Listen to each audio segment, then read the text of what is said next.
I wanted to create a really easy table setting, placemats with matching napkin sets, and really simple to put together. I love to use cottons or linen, and the first thing I'm going to be doing is measuring 12 by 14 inches, and I like to leave an extra inch all the way around for the sewing. Your placemats, of course, could be any size that would suit your table. These are the measurements that I thought would suit best for my small round table. I will make a set of 4, but you could always make more if you prefer. If you don't have a sewing machine, that's okay. You could actually do this with a hand sewing as well. Once I completed the set of placemats, now I'm going to do a 12 by 12 set of 4 of napkins to match. And then you generally will want to leave half an inch to an inch all the way around for the sewing. It's kind of nice with the ticking material, as the stripes will actually kind of indicate a straight line for you. But you could always use a chalk and a ruler just to make your lines nice and straight for your cuts. I'm going to leave everything inside out because this is where I'll be sewing from. As I got into this project, I decided to actually come up with another DIY, but I'm going to get into that in just a moment. But I did use current napkins that I already have in a cotton just to give me a size of gauge of how big I wanted my napkins, which weren't too far off from the size of the placemats themselves. You can make it just one-sided. I'm going to make mine two-sided only because I want to make mine seamless. But if you have a material that looks the exact same on both sides, you could just fold it and sew it. So I'm going to mark the pins exactly where I'll be running the sewing machine, and again, you could do this by hand. I'm also going to leave a little opening on the placemats as well as the napkins, so that way I can sew by hand a closure. And again, if you're not experienced with a sewing machine, you could easily just use a needle and thread and run your stitches by hand. The sewing machine will definitely go along a little quicker, but it's a DIY, it's not about the speed. It should always be about what you're comfortable with. The other thing is that you have to leave a little opening so you can do a little hand sew. This way you can pull the material from inside out. You're basically creating pouches, both for the placemats as well as the napkins. You could even recycle old curtains, or you could go thrift shopping and find old bedding and recreate after a good wash and an iron and recreate the exact same thing that I'm doing here. Even fabric shops have discounted materials with so many styles and colors and selection. So both the placemats as well as the napkins will have a little entry so I can poke my hand through and pull the material out. I left just enough opening I can stick my hand in to pull it inside out. First thing I'll do is actually just cut these corners off without touching the seam. This way, when I turn the material the other way, I won't have a bulk at the corner. You can generally use your finger just to give it a good poke to the corners, but if you need to, you can actually just take a pen with the lid on it and give it a little poke, and that should help pull it through. So now that I've completed that, I'm going to take the 2 inside folds and I'm going to sew them together, not the outside fold, the inside. This will make it seamless, and I'm just going to do this by hand. You could run the iron over and add a little Scotch guard just to protect the material from any spills.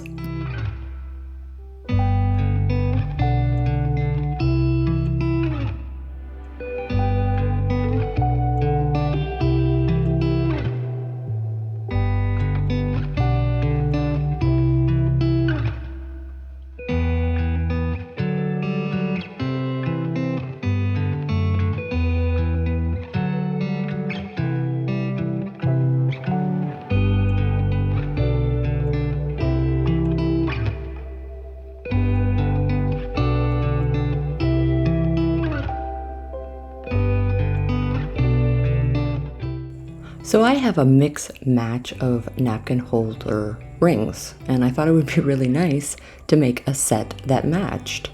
So I'm going to make one for myself just with a few materials. With the inside tube of a paper towel roll, this made for a perfect diameter of the size that I want. So I'm going to make an even cut just by measuring the napkin rings that I had, and it was almost exact. I have a ton of jute, so I'm going to use that, and this you can even get at the dollar store. So I grabbed a small handful at a time, and I'm going to use a hot glue gun, and I'm going to start from the inside, and I'm just going to go around and wrap it really tightly. You only need the glue gun at a very low setting because you're only going to be using a tiny little dot every so often. So I found it easier just to wrap all the jute into a little tiny ball. This way I can wrap it in and out a little bit more seamlessly. Now because I'm using a cardboard, it's a little bit flimsy, so I want the jute to be nice and firmly placed, and I want it tight side by side. This will help disguise the cardboard really well as make the actual napkin ring fairly stiff, as well as give it strength. Every few wraps that I did, I would just take a little tiny bit of glue and just help it kind of firm into place, but you don't need to do this for every wrap. Just maybe every 3, 4, maybe even 5, however you feel. So this again will help keep the jute into place. Now the only thing with using jute is it almost has a little bit of a frayness to it. So I think I'm going to try and diminish that once I get all the jute wrapped around. If you could find a piece of cardboard that's a little bit bigger, you could even use a cotton macrame cord. That would also look really lovely. When the bundle of jute that I had ran out, I made sure to cut it on the inside and glue it firmly, as well as start my new bundle. It was really hard to gauge exactly how much jute I needed, so I just cut small bundles at a time. Every time I wrapped the jute a couple of times, I would try to push it all back to where I started. And again, this is just holding its form and keeping its place. This only actually took me a couple of hours to make all 4 of them.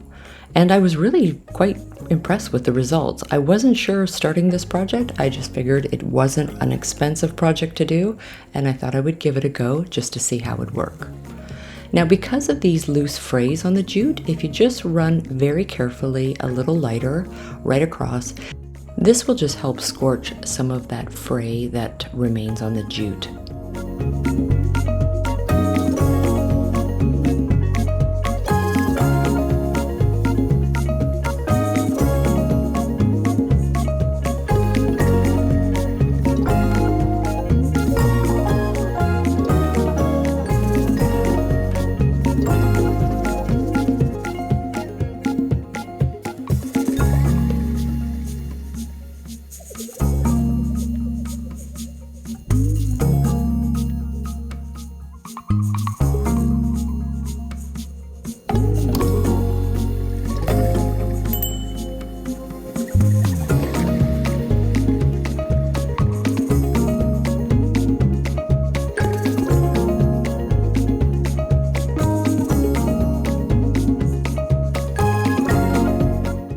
A really easy, fun DIY I truly enjoy doing is making my own soap.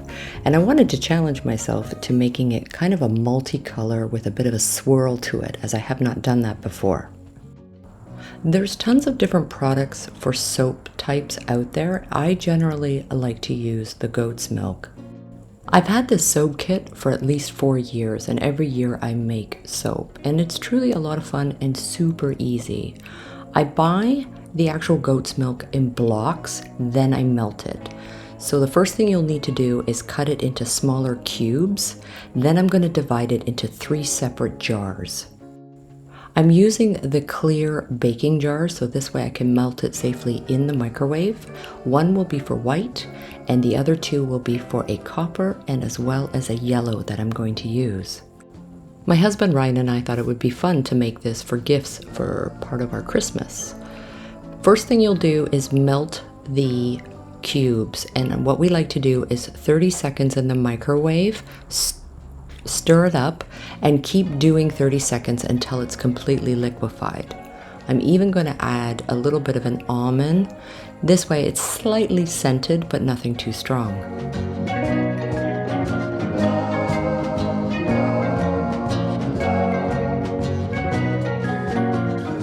Now I'm going to add in the soap coloring, and you only need a few drops, but depending on the products, just read the instructions as well as the type of soap that you're going to be using. But they're all pretty standard and fairly easy to use. First, I'm going to pour in the white and I'm going to leave that as the base. Then I'll go ahead and I'll add into the color, but you'll want to do it fairly slowly. We also were knocking the box to help with the settling of the air bubbles. When you pour in the color, you'll want to go fairly slowly and you'll want to keep your pouring moving. So just keep it moving as you add in each color. I added in 2 colors, but you could always just do 1. Both ways are going to have a beautiful effect. If you still have some air bubbles at the top, just take a little bit of rubbing alcohol and just lightly spritz the top. Then you're going to place this into the fridge and just let it sit overnight so it's completely firm. I have to admit, it smells really good. The almond scent really knocked this one out of the park. I absolutely love this kit, and the materials that I've used will be in the description box below. So there is a wooden measuring block. This way you can make nice even cuts for your soap. So you can make them thick or thin. This kit also comes with different types of cutters. So I'm using the wire cutter, but there's also just a plain shear cutter, as well as one that's a little bit wavy, so you could add a little bit more definition to the soap. This is a really enjoyable DIY, and it does make for phenomenal gifts. You can make a whole set, you could carve them, bag them, and it could be for any occasion.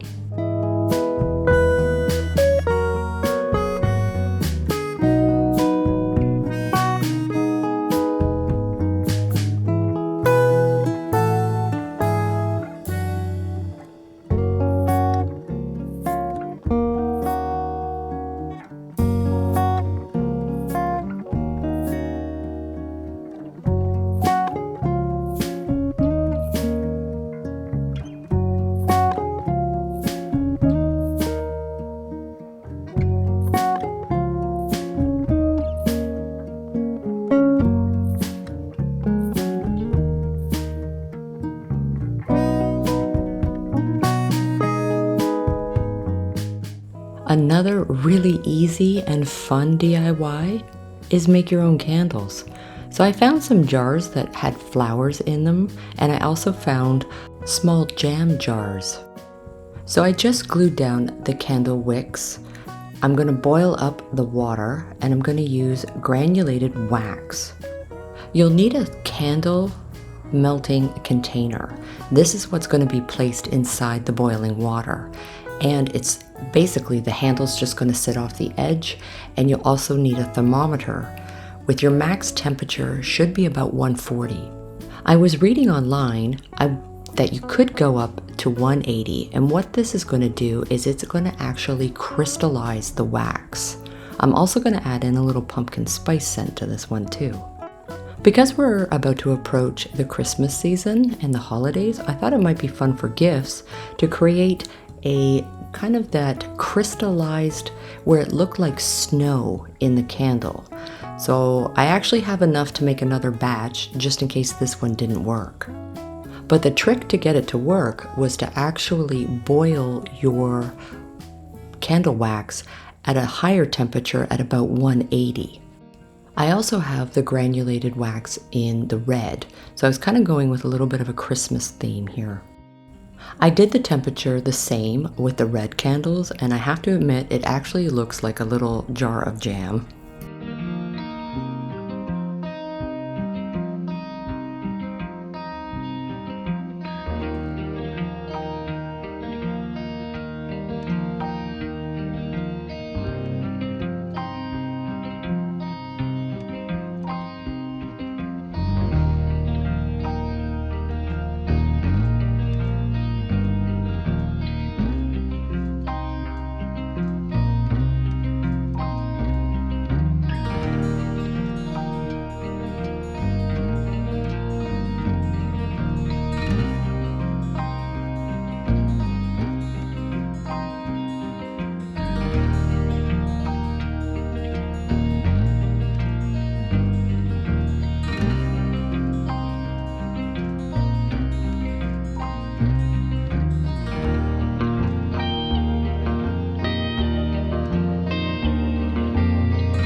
Thank you so much for watching this week's video, and I'm really looking forward to seeing you soon. Until then, take care.